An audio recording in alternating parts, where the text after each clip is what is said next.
Welcome to True Crime with Jackson. Tonight we're heading back to a sweltering New York City summer when the streets were paralyzed with fear and the named Son of Sam took on a life of its own.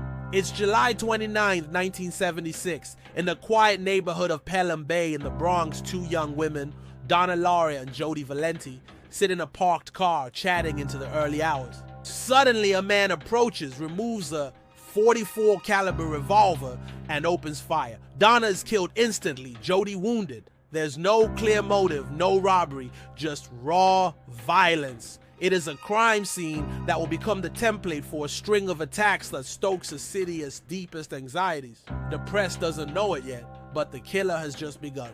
In the weeks and months that follow, bullets tear through car windows on summer nights. The victims, mostly young women with dark hair, become targets in the boroughs of New York. Couples out on dates start to glance over their shoulders. Each attack is as chilling as the last, and always the same code signature, a .44 caliber revolver.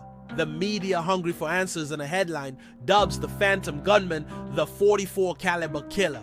But New Yorkers, their eyes on every shadow, don't know who to trust. As fear blooms, hair salons see a wave of young women coming in, asking to cut or dye their hair, desperate to escape the killer's twisted profile. Then comes the first letter. It's found near the bodies of two more victims in Queens. Addressed to the NYPD captain, it's scrawled in rambling, cryptic handwriting, filled with taunting threats. The author calls himself Son of Sam. It's a name that sticks, instantly notorious, and soon splashed front page across all 5 boroughs. I am a monster, the letter reads. I am the Son of Sam. I love to hunt, prowling the streets looking for fair game, tasty meat. Suddenly, this isn't just a string of murders, it's a citywide nightmare. The police form a task force, Operation Omega. Officers work endless shifts, but leads go cold again and again. There are sketches, always blurry. There are eyewitnesses, never reliable. Interviews reach into the hundreds, then the thousands. But the Son of Sam seems always one step ahead. His patterns erratic, his presence ghost-like. Still, the shootings don't stop. 6 people are killed, 7 more wounded. Lives are shattered, and neighborhoods are gripped by suspicion and paranoia. New Yorkers change their routines, avoid lonely streets, and start locking their doors even in the summer heat. But the killer? He keeps writing. Each letter is more unhinged. One is sent straight to New York Daily News columnist Jimmy Breslin.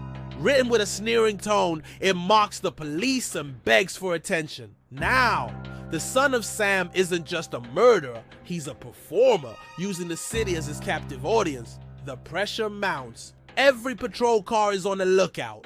Curfews are suggested, and the city, already battered by the fiscal crisis of the 1970s, feels more vulnerable than ever. Then, almost by accident, comes a break.